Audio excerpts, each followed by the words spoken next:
মাননীয় প্রধান উপদেষ্টা ও জাতীয় ঐকমত্য কমিশনের সভাপতি অধ্যাপক মোহাম্মদ ইউনূস, জাতীয় ঐকমত্য কমিটির সদস্যবৃন্দ,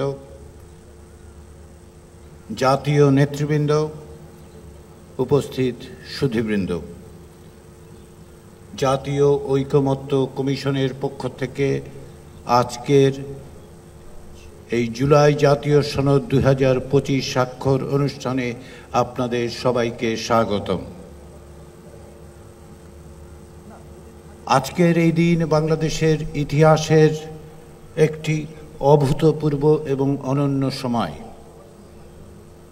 একটি ক্রান্তিকালে দাঁড়িয়ে থাকা বাংলাদেশের জন্য এটি হচ্ছে আমাদের দীর্ঘ পথযাত্রার ক্ষেত্রে একটি মাইলফলক। 1971 সালে মহান মুক্তিযুদ্ধের মধ্য দিয়ে, লক্ষ মানুষের আত্মদানের মধ্য দিয়ে সাম্য, মানবিক মর্যাদা এবং সামাজিক ন্যায় বিচারের আদর্শকে ধারণ করে যে রাষ্ট্র গঠনের প্রচেষ্টা শুরু হয়েছিল, গত 53 বছর ধরে যা বারবার হোঁচট খেয়েছে, তা সত্ত্বেও বাংলাদেশের নাগরিকরা তাদের প্রাণপণ লড়াই করে গণতন্ত্র এবং জবাবদিহিমূলক একটি রাষ্ট্র প্রতিষ্ঠার জন্য যে প্রয়াস চালিয়েছেন, যার অনন্য উদাহরণ হচ্ছে 1990 সালের গণ অভ্যুত্থান।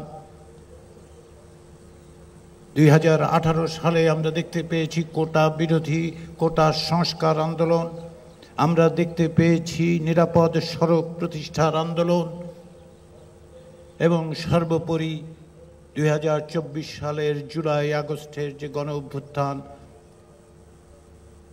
সেই চেষ্টা, সেই সাহস, সেই ধারাবাহিকতাই আজকে আমরা এই জুলাই জাতীয় সনদ স্বাক্ষর করতে যাচ্ছি।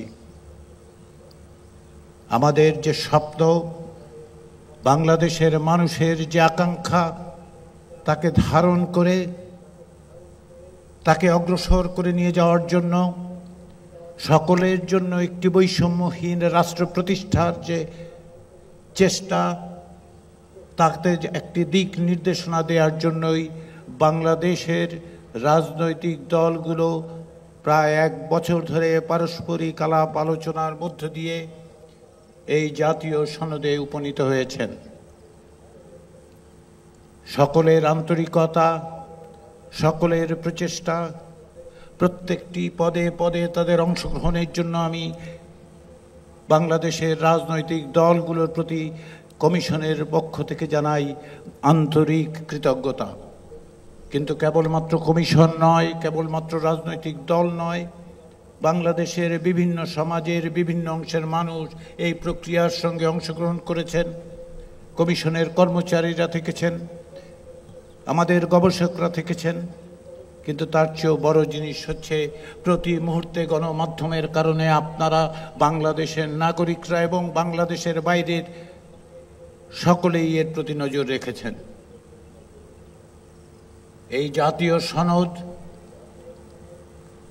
কেবলমাত্র রাজনৈতিক দলগুলোর মধ্যে সম্পাদিত চুক্তি নয়, এ হচ্ছে নাগরিকের সঙ্গে রাজনৈতিক দলগুলোর এবং রাষ্ট্রের একটি সামাজিক চুক্তি। এই সামাজিক চুক্তি, এই যে প্রত্যাশা, এর প্রত্যেকটি বিষয়ের মধ্যে জড়িত আছে বাংলাদেশের মানুষের সংগ্রামের, তাদের কষ্টের, তাদের প্রচেষ্টার প্রত্যেকটি বিন্দু যুক্ত আছে।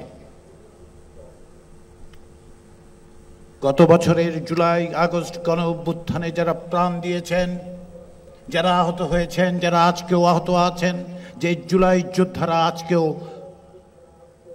সামগ্রিকভাবে কষ্টকর জীবন যাপন করছেন, তাদের প্রত্যেকের অবদানের মধ্য দিয়ে এই সনদ তৈরি হয়েছে। কেননা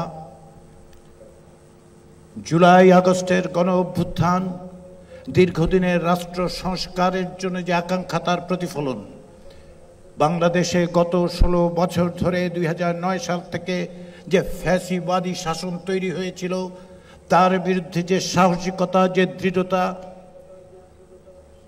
বাংলাদেশের নাগরিকরা দেখিয়েছেন, বৈষম্য বিরোধী ছাত্র আন্দোলনের মধ্য দিয়ে যার সূচনা, যা এক দফা দাবিতে পরিণত হয়েছিল এবং শেষ পর্যন্ত ফ্যাসিবাদী শাসককে পলায়নে বাধ্য করতে পেরেছে, সেই অর্জনের একটি স্মারক হচ্ছে এই জাতীয় সনদ। এখানে এর শেষ নয়। আমরা মনে করি রাষ্ট্র সংস্কারের জন্য আমাদের যে চেষ্টা, সকলের যে চেষ্টা, সেই চেষ্টা একদিনে সাফল্য অর্জন করবে না।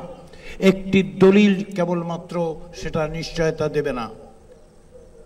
আমরা আশা করি এই যে জাতীয় দলিল তৈরি হয়েছে তার বাস্তবায়ন ঘটবে, দ্রুততার সাথে বাস্তবায়ন ঘটবে।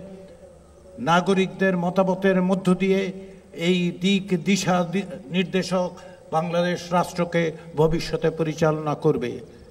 কিন্তু আমাদের অনেকটা পথ যেতে হবে। আমাদের মতের পার্থক্য থাকবে। রাজনীতিতে মত পার্থক্য না থাকলে তা গণতান্ত্রিক হয় না। মতের পার্থক্য থাকবে, পথের পার্থক্য থাকবে, কিন্তু এক জায়গায় ঐক্যবদ্ধ হতে হবে। বহু স্রোত যেন মোহনায় এসে মেলে, যেন আমরা বলতে পারি যে আমাদের অনেক স্রোত, কিন্তু মোহনা একটি, সেটি হচ্ছে একটি গণতান্ত্রিক বাংলাদেশ তৈরি করা।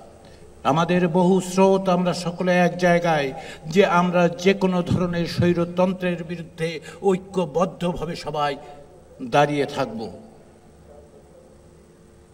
সেই স্বপ্ন, সেই প্রত্যাশা, সেই চেষ্টার স্মারক যতটুকু আমরা অর্জন করেছি, এটি প্রথম পদক্ষেপ। যে ধারাবাহিকতা, তার একটি মোড় ফেরানো মুহূর্ত মাত্র। আমাদের অনেকটা পথ যেতে হবে। এই অগ্রসরমানতায় নাগরিক হিসেবে বাংলাদেশের মানুষদের প্রত্যেকের ভূমিকা রয়েছে। রাজনৈতিক দলগুলো সেই মত পথ পার্থক্য সত্ত্বেও তারা এগিয়ে নিয়ে যাবে। সেই দিক থেকে আজকের এই জাতীয় সনদ স্বাক্ষরের এই অনুষ্ঠান ঐতিহাসিক। আমরা যে দীর্ঘ পথ 1971 সালের মুক্তিযুদ্ধ পরবর্তী সময়ের সূচনা হয়েছে, তারই একটি পর্যায়ে এটি। আমাদের অগ্রসর হওয়ার ক্ষেত্রে যে দিক নির্দেশনা, যে পথ নির্দেশ আমরা পাই, তাকে অগ্রসর করে নিয়ে গিয়েই আমরা একটি রাষ্ট্র প্রতিষ্ঠা করতে পারব, যা সাম্য, মানবিক মর্যাদা এবং সামাজিক ন্যায় বিচারকে প্রতিষ্ঠা করে। সেই প্রচেষ্টায় আমরা সকলে এক, আমরা সকলেই ঐক্যবদ্ধ। কেননা সেখানে আমি, আপনি, তুমি, সে, এইভাবে আমরা বিভক্ত নই। আমরা সকলে এক। সেই প্রচেষ্টা, সেই সংগ্রাম, সেই প্রয়াস, সেই পথযাত্রা অব্যাহত থাকবে। সেই প্রত্যাশা জাতীয় ঐক্যমত্য কমিশনের, সেই প্রত্যাশা আমাদের সকলের। সেই অগ্রযাত্রায় আপনাদের অংশীদারিত্বের প্রত্যাশা করে আবারও জাতীয় ঐক্যমত্য কমিশনের পক্ষ থেকে সকলকে আন্তরিক ধন্যবাদ।